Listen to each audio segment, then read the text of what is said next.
une première approche plus phénoménologique ou descriptive de la religion, avant d'une approche plus métaphysique. Le dernier point du cours précédent sur l'origine de l'idée de Dieu, parce que ce sont des éléments qui vont nous servir après, dans notre réflexion.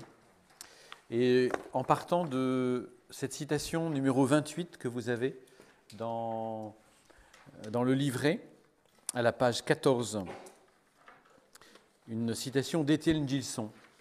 « Chaque démonstration de l'existence de Dieu présuppose la présence d'une certaine notion de Dieu, qui elle-même n'est pas la conclusion d'une démonstration. » Donc cette fameuse idée de Dieu dont je vous parlais ce matin, qui a un contenu précis, qui a un contenu essentiel et défini, elle n'est pas vague, qui cristallise un petit peu toute notre rencontre avec le sacré. Eh bien cette idée, celle que l'enfant se fait, celle que nous enrichissons par notre expérience, avant même de poser un raisonnement. Les voies d'accès à l'existence de Dieu, dans la somme de théologie, la prima question 2, article 3, les 5 voies, ce sont des raisonnements. Mais à chaque fois, à la fin des raisonnements, saint Thomas dit « Et voici ce que tous appellent Dieu ». Donc ça veut dire que déjà tous ont une idée de Dieu, tous ont quelque chose qu'ils appellent Dieu, quelqu'un qu'ils appellent Dieu. Et cette idée, on pourrait dire spontanée, naturelle, qui se forge en eux, elle est comme étayée, corroborée par ce raisonnement, en disant Dieu est aussi une cause incausée, un premier moteur, un être nécessaire, une intelligence ordonnatrice. Voilà. Donc il y a une certaine notion que nous avons en nous, non pas de façon innée comme si on naissait avec cette idée en tête, mais une idée qui va se créer petit à petit, se découvrir, se façonner au fur et à mesure de l'expérience. Donc Étienne Gilson dit « Il y a une sorte de déduction spontanée, extrêmement rudimentaire, donc très simple, mais tout à fait conscient de sa signification propre, donc c'est vraiment à Dieu qu'on pense, en vertu de laquelle tout homme se trouve élevé à la notion d'un être transcendant par la seule vue de la nature dans son imposante majesté. Dans l'un des fragments de ses œuvres perdues, Aristote lui-même fait remarquer que les hommes ont tiré la notion qu'ils ont de Dieu de 2 sources, leur propre âme et le mouvement ordonné des astres. Je parlais du mouvement ordonné des astres chez Cicéron, Cicéron reprenant Aristote. Et aussi notre âme. Quelle qu'en puisse être la raison, le fait lui-même est hors de doute et les philosophes des hommes découvrent aujourd'hui avec bien du retard la notion de Dieu. Et les philosophies des hommes découvrent aujourd'hui avec bien du retard la notion de Dieu. De fait, l'humanité a vraiment une certaine notion de Dieu. Durant des siècles et des siècles, des hommes sans aucune culture intellectuelle ont ressenti de façon obscure mais puissante la conviction que le nom Dieu indique un être qui existe réellement. Et aujourd'hui encore, d'innombrables êtres humains arrivent à cette même conviction et se forgent la même croyance en vertu de leur seule expérience, sans avoir fait de philosophie. Ils ont une conviction qu'il y a un Dieu, qu'il y a un être supérieur, transcendant. Donc, comme on l'a dit, l'idée de Dieu jaillit naturellement, spontanément dans l'esprit de l'homme, et ce par 2 voies connexes. La voie anthropologique, par sa propre âme, et la voie cosmologique, par le mouvement ordonné des astres. Ce sont ce que Joseph Ratzinger appelle les 2 racines de l'expérience religieuse. Les 2 racines, les 2 lieux où je fais une expérience de Dieu. Dans la voie anthropologique, l'homme perçoit la source de son expérience religieuse dans son existence d'homme. Il se voit limité, il ressent en lui la nostalgie de l'infini. Il désire l'illimité, ce que le transhumanisme veut répondre d'une certaine manière aujourd'hui, à travers le dépassement de toutes les limites physiques. Mais peut-être que ce n'est pas ça, ou seulement ça, que l'homme désire dans l'infini. Il désire plus. Dans le malheur, l'homme ressent son existence comme limitée, fragile, douloureuse, solitaire. Il ressent alors un appel irrésistible à l'absolu. Dans le bonheur, au contraire, il fait l'expérience de Dieu comme celui qui satisfait ses désirs d'une manière qui le dépasse.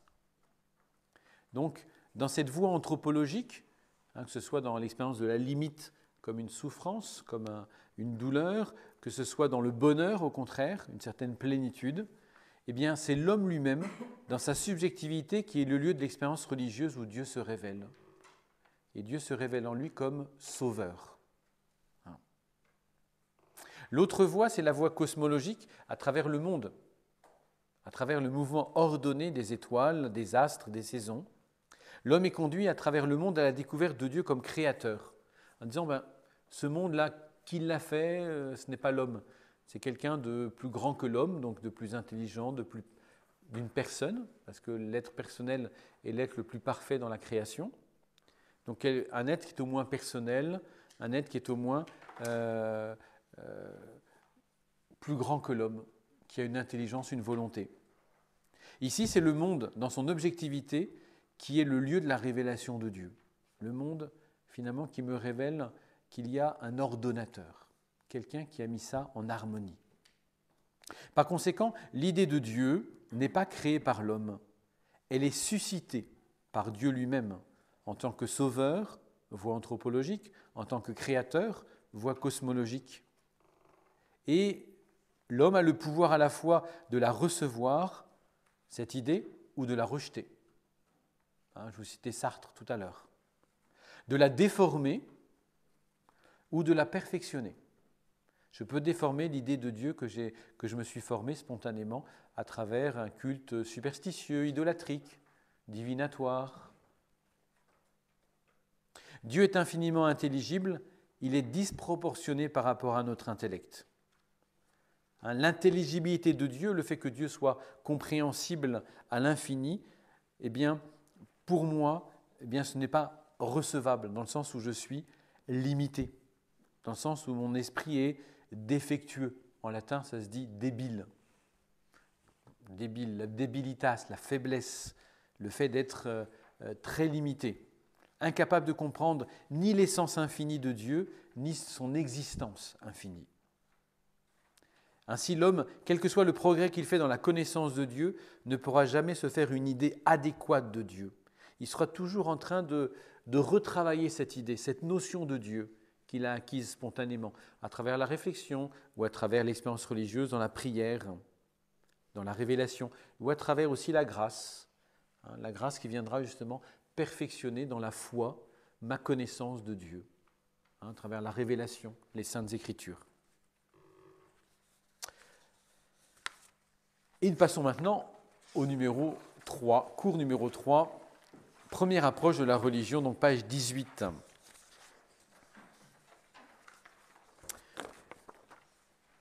Le mot religion, avant même d'aborder l'importance de ce phénomène, le mot religion tire son origine du latin religare. Religare, c'est relier, lier ensemble.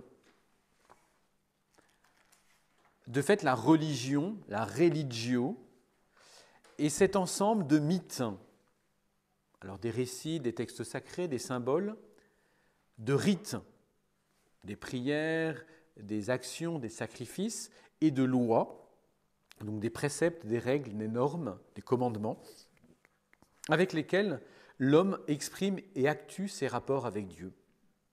C'est une première définition peut-être phénoménologique d'observation. C'est tout un ensemble, c'est une activité humaine, la religion, mais qui est composée de plusieurs éléments qui la constituent, des mythes, des rites et des lois. Et grâce à cela, l'homme va exprimer son rapport à la divinité. Je mets en note 29, ce qui est intéressant aussi de souligner, c'est que ce mot religion, religio, dérive de la racine indo-européenne leg. Leg qui a formé aussi bien le grec logos, donc la raison, la parole, le discours, et le latin lex, legis, la loi. Vous voyez comment il y a déjà, rien que dans le mot lui-même, dans son origine, une profonde familiarité et proximité entre la religion, la raison et la loi. Ça, c'est intéressant de noter ça dans le mot même religion. Du moins, si on accepte l'étymologie de religio, attestée par Cicéron, que nous allons voir bientôt. Premier point, importance du phénomène religieux. De tous les phénomènes humains, le phénomène religieux est sans doute le plus imposant et le plus fécond. Il est celui qui a le plus contribué à façonner les cultures individuelles, à féconder les grandes civilisations. Sous chaque civilisation, il y a une religion. C'est un peu le soubassement. C'est un peu ce qui a fait naître une certaine culture, une certaine civilisation. Et quand la religion disparaît, la culture disparaît, la civilisation disparaît aussi. C'est très intéressant de voir que ce qui fonde une culture, une civilisation, c'est la religion. C'est le phénomène qui a le plus contribué à élever l'humanité au-dessus de l'animalité, à nous rendre le plus hommes. C'est la religion. C'est la religion qui donne un sens plein et complet à l'existence individuelle. Là où la science et la technologie ne peuvent rien faire, la religion va donner un sens à la souffrance, à la maladie, à la mort. Même dans la vie des peuples, la religion a un rôle évident. Toutes les grandes civilisations sont marquées par la présence d'une religion. Imaginez ce que serait la civilisation assyrienne, babylonienne, égyptienne, grecque ou romaine, voire italienne, française, allemande ou américaine sans la religion. In God we trust. C'est même marqué sur les billets de banque. Donc, sans Dieu, sans religion, enlevez tout ce qui vient de la religion. L'école, l'hôpital, toutes les grandes institutions, tout ce qui est autour de l'art. Regardez, enlevez tout ce qui a une racine religieuse. Eh bien, je suis sûr que nous arriverions dans un désert. Voilà. Tout ce qui a une source religieuse. Et même, c'est un phénomène donc profondément, éminemment humain, qui ne se trouve que chez l'homme, non pas chez les animaux. C'est un fait incontestable, admis même par un Feuerbach, un matérialiste athée, qui ouvre son livre « L'essence du christianisme » avec ce fameux paragraphe, numéro 30. La religion repose sur la distinction essentielle entre l'homme et la bête. Les bêtes n'ont pas de religion. Il est vrai que les anciens naturalistes attribuent à l'éléphant, entre autres qualités louables, celle de la religiosité. Mais la religion des éléphants appartient au domaine des contes de fées. Voilà. Les éléphants n'ont pas de religion. Même si on a l'impression que certains rituels instinctifs de l'éléphant pourraient faire penser à quelque chose de l'ordre de la louange, du culte, je ne sais pas. Mais non, les éléphants n'ont pas de religion. Bien avant Feuerbach, Cicéron nous avait laissé une annotation dans le De Legibus, donc la citation 31, dans le livre Le Traité des lois. Le genre humain fut enrichi du divin présent des âmes. Et c'est pour cela qu'on peut nous appeler la famille, la race ou la lignée des êtres célestes. Quand saint Paul dit « vous êtes de la race de Dieu », à l'Aréopage, là. Vos poètes ont dit ça. Poètes stoïciens, poètes Sénèque, Cicéron, disaient « nous sommes de la race de Dieu ». Nous sommes de la lignée divine. Aussi, de tant d'espèces, il n'est aucun animal, hormis l'homme, qui ait quelque connaissance de Dieu. On a une connaissance de Dieu, le seul parmi tous les animaux. Et parmi les hommes même, il n'est pas de nation tant civilisée que sauvage qui, même si elle ignore ce qu'elle doit tenir pour Dieu, ne sache du moins qu'il faut en avoir un. Même si elle ne sait pas ce que c'est qu'un Dieu, au moins il en faut un. D'où il résulte que pour que l'homme reconnaisse Dieu, il faut en quelque sorte qu'il se souvienne et qu'il connaisse d'où il provient.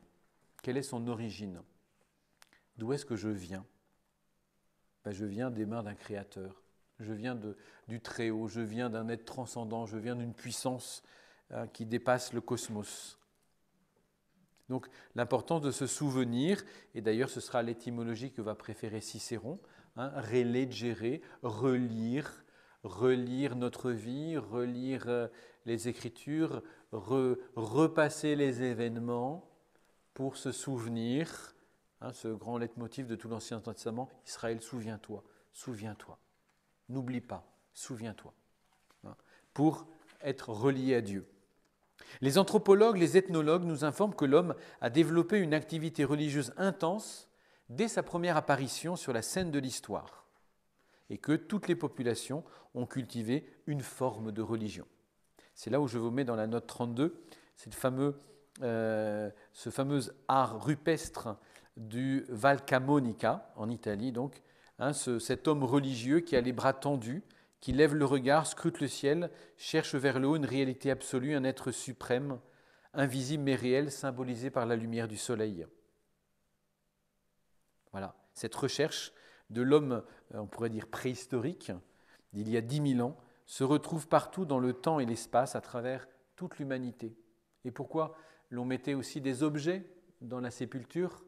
Non seulement parce qu'on avait la croyance de l'immortalité de l'âme, mais aussi parce qu'on savait que l'âme allait rencontrer les autres âmes, mais surtout Dieu, en tout cas le responsable des âmes, et qu'il fallait avoir aussi bien de la nourriture que des pièces pour passer le Styx, passer la frontière, payer à celui qui doit nous faire entrer dans l'île des bienheureux. Donc c'est un phénomène éminemment humain, éminemment fécond, qui donne pleinement du sens à l'existence humaine et qui est universel. Et cela, nous le retrouvons à travers le témoignage aussi bien des philosophes que des historiens, que des ethnologues, que des philosophes des religions, que d'un archéologue. Je vous ai cité Aristote. Tous les hommes ont une préconception des dieux. On a tous une idée de Dieu. Cicéron, il est en effet inné pour tous les hommes et comme inscrit dans l'âme qu'il existe des dieux. C'est inscrit, c'est marqué. Clément d'Alexandrie, il n'existe aucun peuple qu'il n'ait une certaine compréhension, appréhension du Père et créateur de l'univers. Henri Bergson, l'humanité ne s'est jamais passée de religion. Bon, vous les avez toutes, je passe un peu vite, mais vous les avez toutes à la page 19. Gérard von den Leuve, donc historien, philosophe des religions, il n'existe pas de peuple sans religion. Au début de l'histoire, il n'y a aucune forme d'athéisme. La religion est toujours présente partout. Et de même, Charles Dawson, archéologue, la même chose. À l'origine, à la source de toute culture, il y a une religion. À la base de toutes les littératures du monde, il y a une religion. À la base des philosophies, il y a une religion. Donc c'est pourquoi il est raisonnable d'affirmer que l'homme est un être religieux, religiosus. Et vous verrez aussi cette affirmation que le pape Jean-Paul II, dans son encyclique Fides et Ratio, donc je cite la note 41, reprendra en disant par exemple à la fin de cette citation « Lorsqu'il cherche à connaître intégralement le pourquoi des choses et qu'il va à la recherche de la réponse ultime et la plus exhaustive, alors la raison humaine touche son sommet et s'ouvre à la religiosité. La religiosité comme sommet de la raison, sommet de la recherche rationnelle. En effet, la religiosité représente l'expression la plus élevée de la personne humaine, car elle est le sommet de sa nature rationnelle. La religiosité est le sommet de la nature rationnelle. Elle jaillit de l'aspiration profonde de l'homme à la vérité. Elle est à la base de la recherche libre et personnelle qu'elle fait du divin. Donc la dimension religieuse est une dimension naturelle de l'être humain, constante de l'être humain, même si elle peut ne pas être cultivée par tous les membres de l'espèce, même s'il peut y avoir des personnes qui n'éprouvent aucun intérêt, une profonde indifférence envers cette question. Bon, ça peut être une profonde indifférence intellectuelle, mais quand on commence à entrer dans les grandes questions de la vie et de la souffrance, on se pose des questions plus existentielles et la question de Dieu revient. Même si intellectuellement je l'ai rejeté, souvent, quand arrive la difficulté de vivre un événement important de ma vie, dans l'amour, dans la santé, etc., eh bien, je crie. Je crie vers Dieu, je prie, je vais déposer un cierge. Comme le dit Cicéron, l'homme est naturellement religieux, parce que la réalité qui l'entoure, avec sa puissance lumineuse, avec son charme et sa terreur, lui suggère l'existence d'un être supérieur.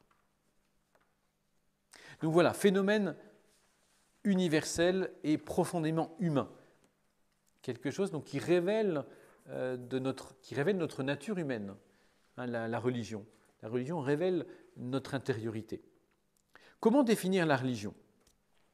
Quelles ont été les différentes définitions que nous trouvons dans l'histoire de la philosophie de la religion? D'abord, la première, eh bien, l'incontournable définition de Cicéron. Dans son De Natura Deorum, Cicéron explique qu'on peut appeler religieux, religiosus, celui qui traite avec diligence et empressement de ce qui appartient au culte des dieux. Celui qui traite avec diligence et empressement. Diligence, ça vient du mot diligere, c'est-à-dire aimer. En fait, c'est l'ardeur de l'amour, la diligence. Hein, je me dépêche, j'y mets tout mon cœur, parce que j'aime. Ce qui appartient au culte des dieux, et il est dit religieux parce qu'il relie, relegere, il relie sa vie, il relie les Écritures, il relie les événements à la lumière de Dieu. Voilà la première explication étymologique du terme religion. Religio viendrait de relegere. Et vous avez la note 43 dans votre livret. Une autre définition, cette fois-ci donnée par celui qui a été appelé le Cicéron chrétien, Lactance, 3e et 4e siècle, dans les institutions divines. Dans cette œuvre, il fait dériver religio du verbe religare, non plus relegere, mais religare, dans le sens où, avec la religion, je cite, nous sommes serrés et liés à Dieu. Citation donc 44. Nous sommes liés à Dieu. Religare signifie se lier avec des bandes devant les dieux, comme si on faisait un serment en étant reliés. Nous sommes reliés à Dieu par une promesse, un vœu, un serment. C'est ça la religion. Je me relie à Dieu. Et c'est vrai qu'en général, les auteurs chrétiens préfèrent cette étymologie de religare pour définir la religion. Saint Augustin, donc nous sommes à la page 20, Saint Augustin va avoir plusieurs idées sur le sujet. D'abord, il va tout simplement reprendre la thèse de Lactance. La religion, ça vient de religare. Je cite en particulier le De Vera Religione, un de ses premiers traités sur la vraie religion, où Augustin nous dit « Nous tendons vers le Dieu unique, et à lui seul nous relions nos âmes, et de là vient, croit-on, le mot religion. » Parce que nous tendons vers Dieu, nous relions nos âmes.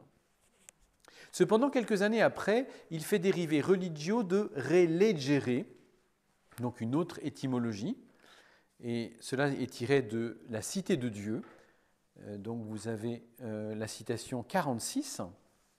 En choisissant Dieu, ou plutôt en le rechoisissant, car nous l'avions perdu par notre négligence, et en le rechoisissant donc, d'où vient, dit-on, le mot religion, nous tendons vers lui par notre amour, afin qu'en parvenant à lui, nous trouvions notre repos. Donc ce n'est plus simplement être relié à Dieu, mais c'est le rechoisir. Eligentes, élire Dieu, le choisir, parce que celui qui ne choisit pas Dieu, il est négligent. Il y a ceux qui choisissent Dieu, ils sont éligeants, et ceux qui ne choisissent pas Dieu, qui sont négligents. Nous l'avons perdu par notre négligence. L'inverse du religieux, c'est le négligent. L'opposé du religieux, c'est le négligent. C'est celui qui n'est plus dans l'élection, qui ne rechoisit plus Dieu, qui ne rechoisit plus sa vie face à Dieu. Et vers la fin de sa vie, saint Augustin retrace son parcours de pensée en fournissant un résumé de son analyse étymologique. Je le cite, donc citation 47, dans le livre des révisions, des rétractations. J'ai dit en un autre passage, « Tendons à Dieu et relions nos âmes à lui seul », ce qui est, dit-on, le sens originel du mot religion. Abstenons-nous de toute superstition. L'explication que j'ai donnée ici de l'origine du mot religion est celle qui me plaît davantage. En fait, il revient. en disant finalement, le mot religare, ça me plaît plus. Car je n'ignore pas qu'une autre origine de ce mot a été proposée par les auteurs latins. La religion serait ainsi appelée parce qu'elle est relue, donc c'est Cicéron. Ce verbe est composé de lire, c'est-à-dire élire, et ainsi en latin, relié a le même sens que élire. Donc saint Augustin met un petit peu dans ce paragraphe 3 étymologies possibles pour donner 3 sens possibles. D'abord celui qu'il préfère, relier, religare, mais aussi relire, relegere, et réélire, rechoisir, religere. 3 étymologies possibles du mot religion. Il faudra attendre saint Thomas, notre saint Thomas d'Aquin, pour avoir une synthèse sur ces mots, ces 3 possibles étymologies. D'abord, saint Thomas, lui, va se placer sous l'égide, l'autorité d'Aristote et de Cicéron. Intéressant, alors qu'il a devant lui saint Augustin. Saint Thomas va s'appuyer dans sa théologie sur saint Augustin. C'est le premier auteur le plus cité dans la somme de théologie. Mais pour autant, quand on parle de religion, il va y avoir les païens. Il va y avoir des païens et pas des chrétiens. Étonnant.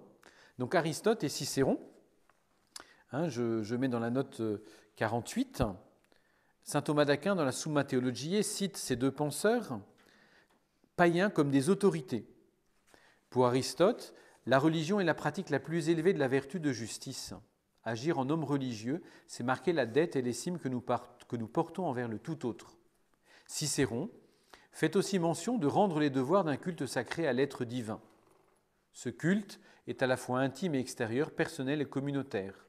Honorer Dieu est naturel à l'homme. Chacun de nous est appelé à être davantage religieux pour être meilleur homme et meilleur citoyen.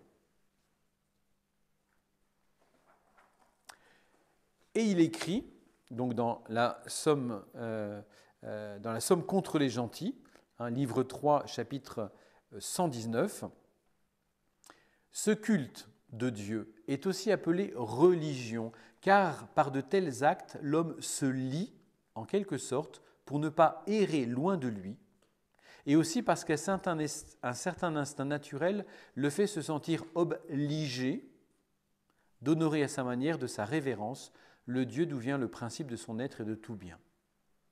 Le culte de Dieu est appelé religion.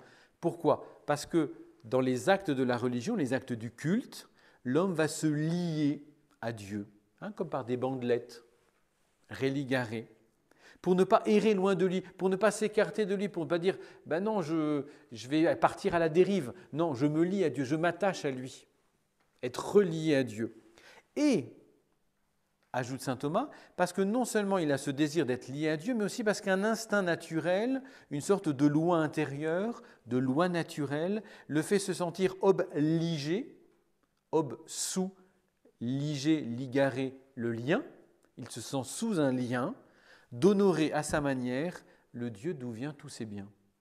Donc il sent qu'il a un devoir moral envers ce Dieu. Pas simplement parce qu'en dehors de lui, il serait malheureux, mais aussi parce qu'il doit lui rendre l'honneur qui lui est dû. Ces 2 notions. L'homme se sent obligé, je mets dans la note 49, lié par une loi naturelle qu'il ne s'est pas donnée à lui-même et qu'il perçoit en lui de rendre un culte à Dieu. C'est un instinct qui précède l'exercice discursif et réflexif de la raison.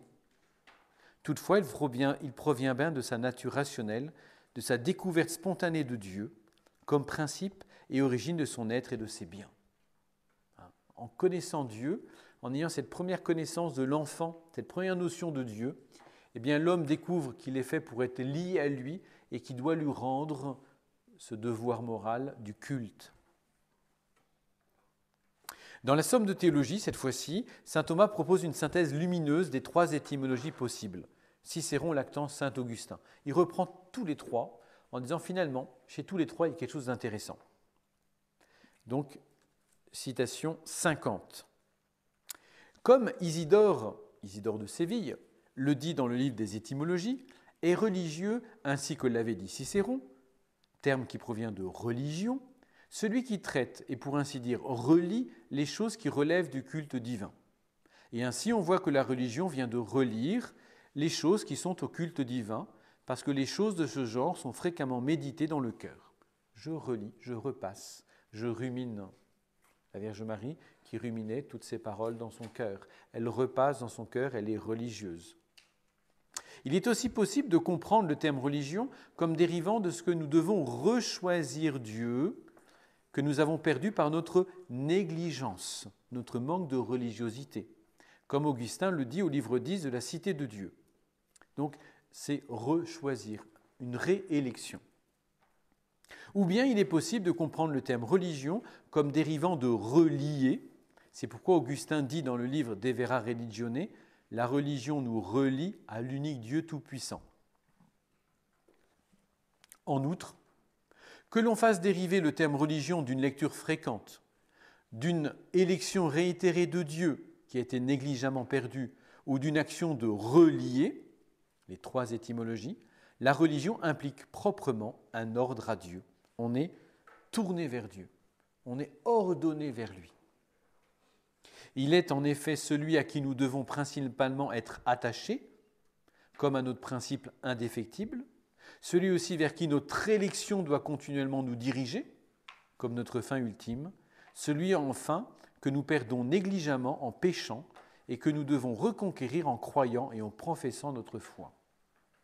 En fait, ça lui permet de développer ce que c'est que la religion. À partir de ces trois hypothèses étymologiques d'où viendrait le mot religion, saint Thomas nous dit ça cultive en nous trois attitudes.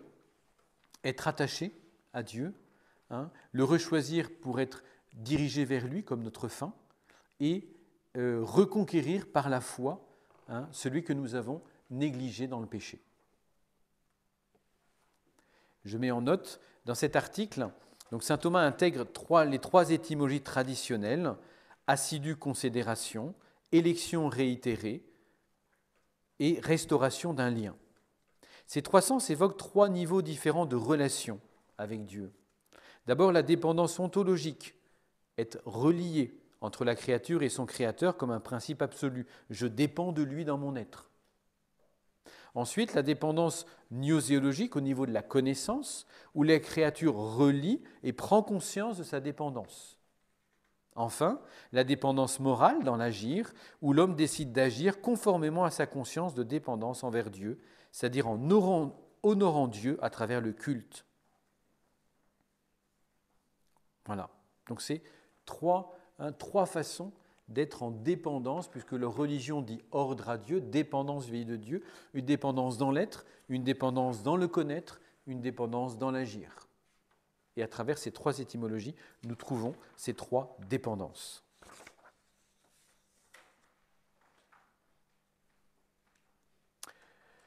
Après, les modernes, que je vais passer assez rapidement, par exemple un Spinoza, la religion universelle ou catholique embrasse seulement les dogmes qui sont absolument indispensables pour assurer l'obéissance à Dieu.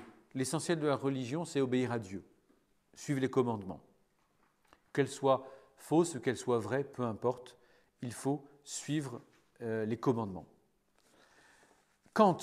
Pour Kant, la religion consiste dans une disposition du cœur à observer tous les devoirs humains comme s'ils étaient des commandements de Dieu. Voilà, comme si, on va faire comme si, vous savez, allez, on fait comme si c'était vrai. Il y a un peu de feinte par derrière. Pour qu'il y ait plus d'autorité, plus de force, on dit que ça vient de Dieu, comme ça on sera un peu plus obligé à l'accomplir. Mais en fait, c'est un devoir humain, ça vient de notre humanité, ça ne vient pas de Dieu. Hegel, pour lui, la religion est l'élévation de l'homme vers Dieu, la conscience consciente de Dieu, l'esprit qui se réalise dans la conscience. Alors on pourrait faire tout un cours sur Hegel et sa conception de la religion, mais je n'ai malheureusement pas le temps de m'y étendre. Simplement une petite citation que je vous fais, 54. « La religion en sa notion est le rapport du sujet, la conscience subjective à Dieu qui est esprit. Ou si l'on comprend la notion au point de vue spéculatif, elle est l'esprit conscient de son essence, de lui-même. » En fait, la religion, c'est Dieu qui, en moi, prend conscience de son être esprit.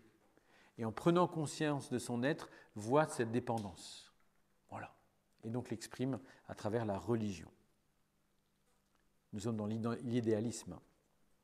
Schleiermacher, lui, définit la religion comme la conscience que nous avons de nous-mêmes en tant qu'absolument dépendants.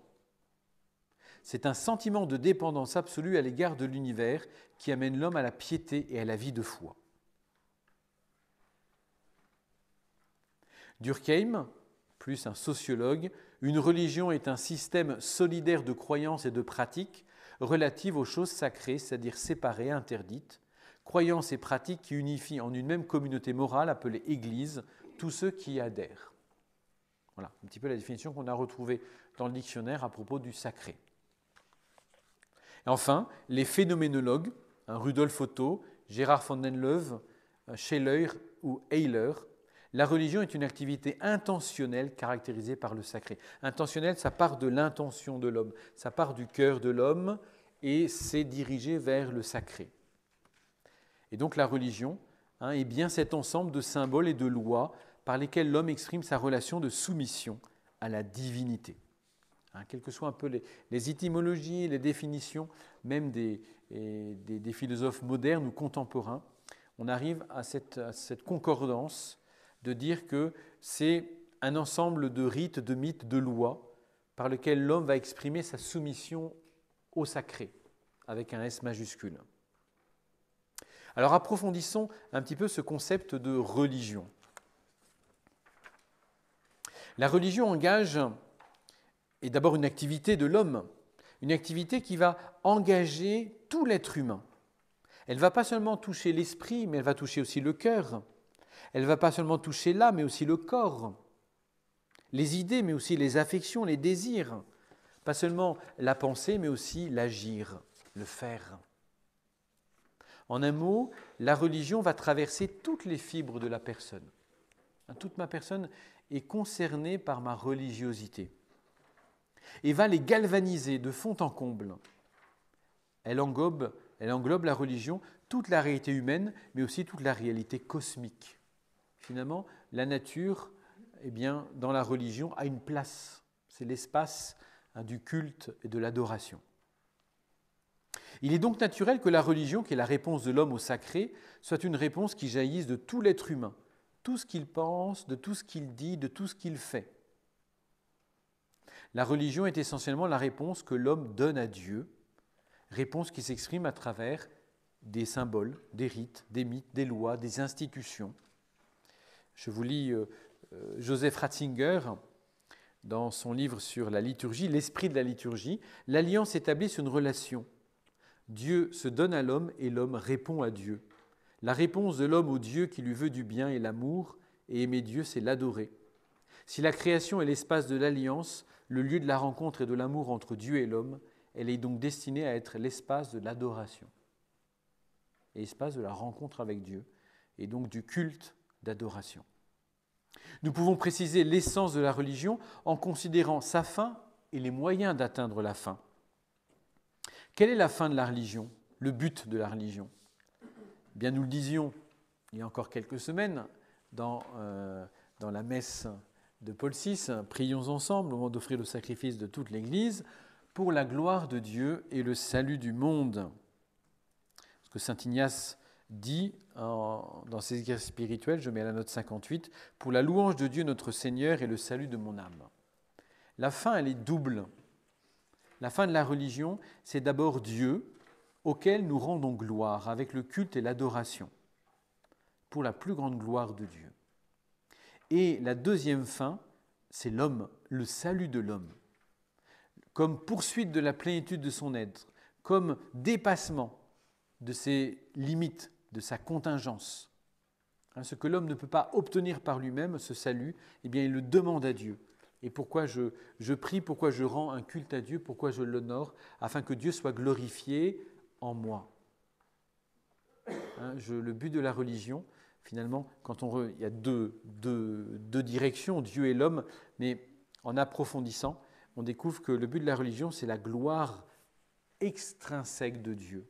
Parce que la gloire de Dieu est infiniment glorieux. On ne peut pas augmenter la gloire de Dieu. Dieu est glorieux depuis toute éternité et la création ne lui apporte rien, rien de plus. Donc, quelle gloire peut augmenter si ce n'est la gloire extrinsèque de Dieu, c'est la gloire de Dieu dans la création. Et c'est cette gloire qui peut augmenter, et c'est pour cela que nous vivons la religion. Et c'est très beau, quand je vais à la messe ou quand je prie dans mon oratoire, quand je fais oraison, je ne prie pas seulement pour le salut de mon petite âme qui va monter au ciel un jour, j'espère bien. Non, je prie pour que la gloire de Dieu se manifeste dans toute la création, et pas seulement dans ma petite âme. Donc quand je vais à la messe le dimanche, ce n'est pas seulement pour sauver mon âme ou demander une grâce pour ma famille, trouver du boulot. C'est pour la gloire de Dieu au sein même de sa création. Et quels sont les moyens? Les moyens pour parvenir à cette fin de la religion, la gloire de Dieu. Eh bien, des moyens intérieurs, ce sont les vertus d'humilité, de soumission, d'obéissance, de confiance, d'espérance, d'amour. Et des moyens extérieurs, que sont les symboles, les rites, les mythes, les lois, qui ont Dieu comme objet spécifique. Et c'est sur ces moyens extérieurs que je vais m'arrêter. Dans ce quatrièmement, les éléments constitutifs de la religion. Ça va un peu vite, hein, mais c'est pour pouvoir nous arrêter sur des éléments intéressants et essentiels, on pourrait dire. Voyons 3 éléments constitutifs de la religion. Le mythe, le rite, les lois. D'abord, le mythe.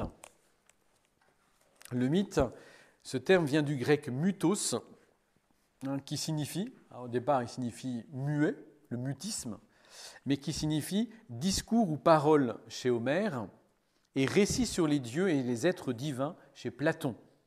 Donc finalement, ça va être pouvoir exprimer ce qui ne peut pas être dit, dire l'indicible, le mythos, le mythe. Finalement, c'est à travers un silence, j'exprime ce qu'est Dieu. Ça rejoint du Saint Jean de la Croix. Dieu se dit dans une éternelle parole qu'il profère dans un grand silence. Voilà. Le mythe, justement, a été au centre de vives discussions en philosophie et en théologie au cours du XIXe siècle.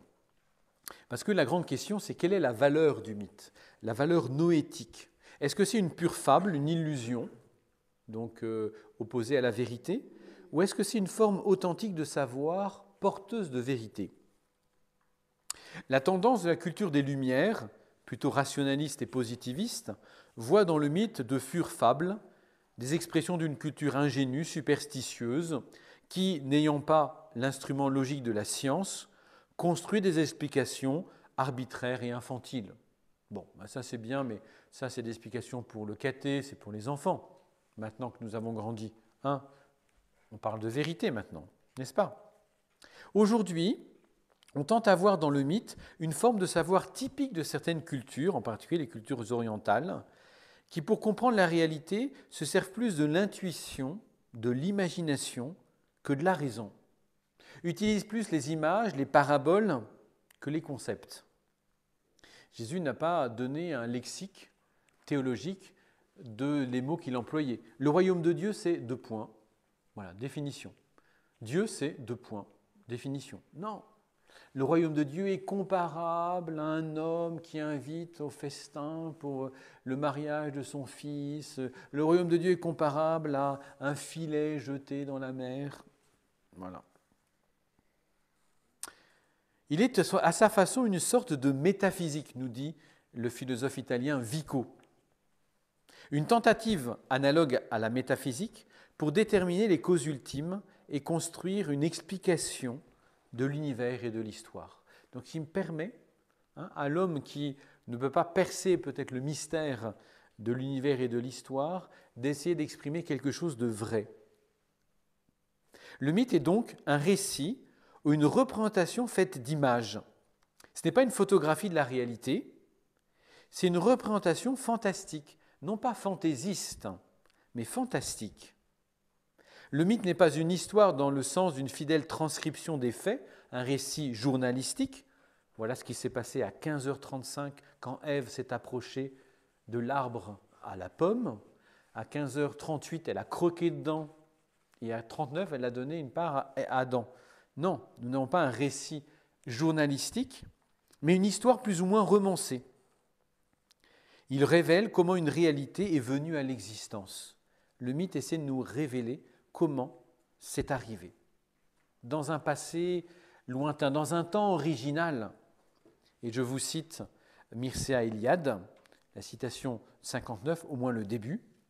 Le mythe raconte une histoire sacrée, c'est-à-dire un événement primordial qui a eu lieu au commencement du temps primordial, ab initio, au commencement. Dieu créa le ciel et la terre. Au commencement était la parole. Mais raconter une histoire sacrée équivaut à révéler un mystère, car les personnages du mythe ne sont pas des êtres humains, ce sont des dieux ou des héros civilisateurs. Et pour cette raison, leurs gestes, leurs actions constituent des mystères. L'homme ne pouvait pas les connaître si on ne les lui avait pas révélés. Le mythe est donc l'histoire de ce qui s'est passé in illo tempore, en ce temps-là. Le récit de ce que les dieux ou les êtres divins ont fait au commencement du temps. Voilà, je vous laisserai finir ce paragraphe de Mircea Eliade. Et c'est pour ça que la mythologie occupe une position centrale et fondamentale dans la religion. Dans toute religion, il y a une mythologie. Elle en constitue l'un des piliers. Le mythe, c'est le langage propre des religions naturelles, mais qui est aussi amplement utilisé par les religions historiques. La religion du judaïsme, celle du christianisme ou même de l'islam. Pour parler du transcendant, l'homme se sert de deux outils linguistiques, le concept, la logique, donc introduit par les philosophes grecs, mais aussi l'image, le langage mythique, qui est plus ancien et beaucoup plus répandu. D'ailleurs, si nous voulons parler du mystère de Dieu, souvent il faut prendre une image, un exemple. Quand on fait du catéchisme, quand on fait une homélie, c'est vrai, il faut essayer de trouver un exemple, quelque chose qui parle plutôt à l'imagination plutôt qu'à l'intelligence. Ça va parler ensuite à l'intelligence, mais d'abord à l'imagination. Et c'est vrai que l'homme religieux ne peut que recourir au langage symbolique quand il veut exprimer celui qui est tout autre, le Dieu qui est tout autre. Le mythe ne dit pas le sacré, mais il fait allusion au sacré. Il renvoie au sacré, il exprime sous forme de symbole. Il est une explication figurée des rites. En fait, le mythe est plus tardif que le rite que nous allons voir maintenant. Il vient en second temps parce qu'il vise à expliquer pourquoi on fait ça, pourquoi on agit comme ça.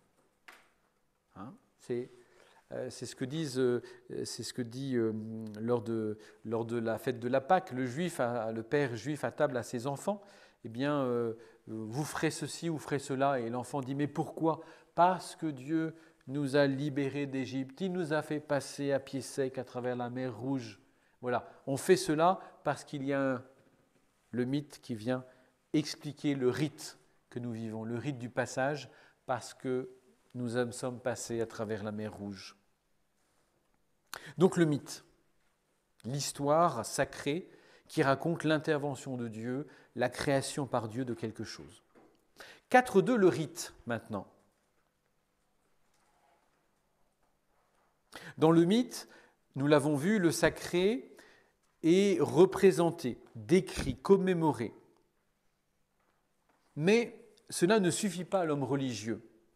La contemplation et le souvenir de la présence de Dieu ne suffisent pas. L'homme religieux veut être aussi en contact avec Dieu. Non seulement il veut penser à Dieu à travers les mythes, à travers cette représentation imaginative du sacré, mais il veut être en relation avec le sacré. Je vous cite Friedrich Ehler, note 60.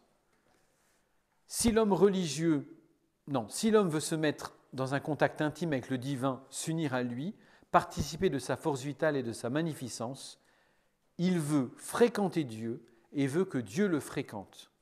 Il requiert l'action de Dieu sur l'homme et en même temps, il veut non seulement prendre, mais aussi donner à Dieu. Il veut entrer dans une communication, même une communion avec Dieu. Fréquenter Dieu et que Dieu le fréquente. Il veut recevoir, mais aussi donner. Et cette action réciproque a une forme sensible qu'on appelle le rite. Le rite, c'est une action sacrée. En note 61, je vous cite Louis Bouillet, une action sacrée naturellement symbolique que son symbolisme même rend religieux. Il est toujours premier, original. D'abord, je vis et ensuite, j'explique pourquoi je vis. Prima vivere deinde philosophari, grand principe des philosophes anciens. D'abord vivre, ensuite philosopher. Le rite est une action sacrée liée essentiellement au mythe, donc avec la réalité divine, avec l'événement sacré représenté par le mythe. Et c'est vrai que le rite devient une réédition symbolique du mythe, de ce qui s'est passé dans le temps originaire. Par exemple, la Pâque des Hébreux, c'est la réédition symbolique de l'Exode. Pourquoi tous les ans on fête Pécha? Parce que le peuple a été libéré d'Égypte. Le sacrifice eucharistique des chrétiens, même s'il ne se réduit pas à cette simple dimension, est quand même une réédition du sacrifice du Christ sur la croix, sous la forme de l'Eucharistie, du pain et du vin, forme symbolique. Tandis que le mythe se réfère à tout ce que l'homme pense, imagine et dit de Dieu, le rite désigne les différentes actions grâce auxquelles il entre en communication avec Dieu. Le mythe décrit, le rite fait entrer en communication avec Dieu. D'où ce que dit encore Mircea Eliade, note 62, « Si l'homme religieux sent le besoin de reproduire indéfiniment les mêmes gestes exemplaires, c'est qu'il aspire et s'efforce à vivre tout près de ses dieux. En réactualisant les mythes, l'homme approche ses dieux et participe à la sainteté. » En fait, il imite Dieu. Et c'est le grand désir de l'homme religieux, l'imitatio Dei, imiter Dieu.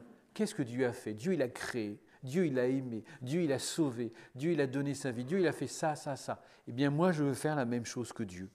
Parce qu'en faisant la même chose que Dieu, je deviens Dieu. Je suis divinisé. Donc c'est pour ça que le rite n'est pas seulement une action de l'homme, il est aussi un agir divin auquel l'homme est admis à participer. L'homme va répéter des gestes, mais ce ne sont pas ses gestes à lui, ce sont les gestes de Dieu ou des dieux racontés dans les mythes. Dieu a fait ça, eh bien je fais comme lui. Comme j'ai fait pour vous, faites-le aussi pour les autres. Son agir devient une répétition de l'agir exemplaire de Dieu. Il cherche à ressembler au Dieu, à imiter les modèles divins. C'est pourquoi le rite est une action réciproque de Dieu et de l'homme. Une action de Dieu parce que c'est Dieu en premier qui a agi, et de l'homme parce qu'il copie, il imite ce qu'a fait Dieu. Donc la liturgie, c'est une action de l'homme, bien sûr, mais c'est aussi l'action de Dieu. Et l'homme entre dans l'agir même de Dieu. Une citation, deux citations, mais je vous laisserai les lire. Voilà, de Joseph Ratzinger. Citation 63 et 64. L'important de la divine liturgie. La divine liturgie, ce n'est pas d'abord une action de l'homme, c'est l'action de Dieu. Et je suis admis à entrer dans l'action de Dieu. Même si le mot liturgie, on le verra, le terme liturgie, c'est la note 67, provient du grec laos, peuple, et ergon, action, comme si c'est l'action du peuple, une action publique. Voilà, la liturgie. Mais c'est une action publique, c'est l'action de Dieu que le peuple reprend et qu'il imite. Oui ? Est-ce que c'est l'action de Dieu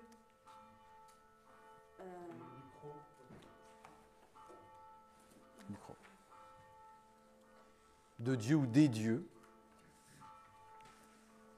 Comment on peut dire que c'est l'action de Dieu, que le rite est l'action de Dieu, sachant que, par exemple, chez les chrétiens,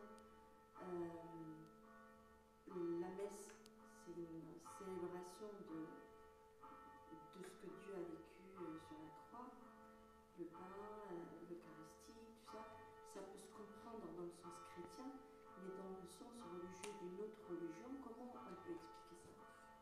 Et justement, pour l'homme religieux, il pense que c'est un agir de Dieu. Il le pense, et c'est pour ça qu'il l'imite, qu'il veut le vivre. Et à travers les mythes, à travers l'histoire, à travers les écrits saints, à travers tout ce qui lui est transmis. Toutes les religions ont des traditions orales puis écrites. Et à travers, dans toutes ces traditions, c'est l'action de Dieu pour son peuple, pour les hommes, pour une civilisation, pour un pays. Et ils vont reproduire ces actions. Et l'homme va reproduire ce que Dieu a fait autrefois, quand il a créé le monde, quand il a sauvé son peuple, quand il a donné, par exemple, le mythe de Prométhée, quand il a donné le feu à l'homme. Le feu vient de Dieu, il a été volé par Prométhée aux dieux pour être donné aux hommes, pour qu'ils puissent fabriquer leurs armes. Et les arts, la même chose, ils ont été volés aux dieux pour être communiqués aux hommes. Et donc les hommes, en utilisant ces arts, en disant le feu, imitent ce que font les dieux de l'Olympe. Ils ressemblent aux dieux. Et c'est pour ça que les dieux sont toujours, au moins dans la mythologie grecque, toujours attentifs aux hommes qui ne tombent pas dans l'hubris, dans la démesure, l'orgueil, en se disant on va devenir comme des dieux. Et à chaque fois les dieux, dès que l'homme commence à vouloir trop s'élever, stop. Voilà, ils arrêtent, il faut une rupture, et ils provoquent une catastrophe, et voilà, ils provoquent une guerre pour dire attention, là tu dépasses ta mesure. Reste un homme, tu peux imiter mon agir, mais tu ne pourras pas devenir Dieu tout seul, avec tes propres forces. C'est assez intéressant aussi cette mythologie, même si c'est assez farfelu, la mythologie grecque, mais il y a quelque chose de profondément humain, naturel, qui est exprimé dans la mythologie. De l'homme avec tous ses combats, tous ces combats de concupiscence, de convoitise, de pouvoir, etc., de vie, de mort, qu'on retrouve dans cette mythologie. Donc voilà, l'homme cherche à imiter Dieu, et dans le rite, eh bien, il cherche à s'approcher de Dieu pour agir comme Dieu a agi. Ainsi, nous voyons que le rite et le mythe sont strictement liés. Le rite réclame le mythe et l'actualise, le rend présent, le rend actuel, tandis que le mythe illustre le rite et l'explicite de façon verbale. On retrouve ce lien, je vous mets dans la note 65, ce lien entre le rite et le mythe dans les sacrements. Dans les sacrements, il y a une matière et une forme, il y a une action et une parole. Je verse de l'eau et je dis « je te baptise au nom du Père et du Fils et du Saint-Esprit ». Donc un rite qui est fait de... il y a un mythe, ça renvoie à un mythe, celui du baptême de Jésus, celui de l'agir des apôtres qui ont fait comme Jésus faisait. Et voilà, je te baptise au nom du Père et du Fils et du Saint-Esprit. Ils sont tous les deux des phénomènes à caractère symbolique. Ils renvoient à la dimension religieuse. Citation 66. Tandis que le rite est l'action sacrée, le mythe est la parole sacrée qui suit l'action et l'explique. À l'inverse, on peut dire que le rite, en tant qu'action ou geste, illustre la parole sacrée ou le texte sacré. Donc le rite établit un rapport sensible avec le sacré. Et l'ensemble de ces actes symboliques constitue ce que nous appelons la liturgie. Chaque religion dispose d'un apparat liturgique plus ou moins riche, rigoureusement défini et gardé avec beaucoup de soin, plus ou moins, peut-être négligent justement, par les ministres désignés à cet effet, que sont les prêtres, les sacerdoces. Le rite fondamental de toute religion, c'est le sacrifice. Sacrifier, ce n'est pas seulement faire un sacrifice au sens moderne et appauvri du terme, je vais faire un petit sacrifice. C'est non pas se priver de quelque chose qui nous appartient au profit de la divinité, parce que la divinité n'en a pas besoin, mais c'est essentiellement poser un acte qui est sacré. Un sacrifice, c'est faire du sacré, sacrum facere, faire du sacré. Et je vous cite saint Augustin, note 68, citation 68, « Le vrai sacrifice est toute œuvre par laquelle on agit pour nous unir à Dieu dans une sainte société. » Voilà, pour s'unir à Dieu dans une sainte société, à savoir toute œuvre apportée à cette fin du bien, grâce à laquelle nous pouvons être véritablement heureux. Même si elle est accomplie ou offerte par l'homme, cependant, le sacrifice est une chose divine. Donc vous voyez bien, c'est l'action de Dieu en nous. C'est l'action de l'homme, oui, mais c'est aussi l'action de Dieu en homme. Et c'est tout ce qui nous permet de nous unir à Dieu dans une sainte société. Donc c'est aussi quelque chose d'agréable. Ce n'est pas automatiquement quelque chose de pénible. de souffrance, je vais faire un sacrifice. Ben, je fais un sacrifice, je vais sortir au restaurant avec ma femme ce soir. Voilà, c'est un sacrifice. Je fais quelque chose de sacré, de saint, de beau. Voilà. Et je l'offre à Dieu. Voilà. Non, on a une pensée un peu janséniste sur le sacrifice. Toujours, faut que ça fasse mal pour que ce soit un vrai sacrifice. Non, c'est pas ça le sacrifice. Hein, le sacrifice, c'est une oblation, une offrande, en reconnaissant que ce que l'on est et ce que l'on a appartient à Dieu. Voilà, cette nourriture que je prends, Seigneur, ce moment d'amour, de relation, eh bien, ça vient de toi, Seigneur, je te l'offre. D'où 3 caractéristiques. Tout sacrifice est un échange de communion entre Dieu et les hommes. Le sacrifice primordial, c'est le repas de communion. C'est d'abord un repas. Hein, quand vous avez les 70